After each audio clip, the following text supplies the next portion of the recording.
Yo men, sa ka fet men, nou konen do mte djou nou tak organize kre la.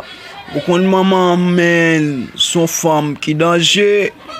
A di, bakon lokal na fe kre la nou, men de gilan la fel nan la kou maman nan men. Yeah men, kre la ta fet nan la kou maman, we samdou lan. So pense do. Li pa problem non men, li pa problem, yo, on bel ide men, kre lan ta bon nan la kou maman frère. Sak pase ou pala midam yo deja dim non men. Mon chè, so ap di la do, ki lontan do ba kompran men.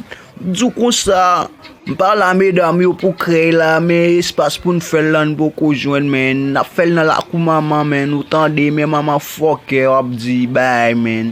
Ki lon pa tande, ak pase, 3 bel gren medam we. Si la liye na, kom se maman mba, konen medam yo te di la konvek li pou l'entre nan kre la, mba ge problem non chake maman do.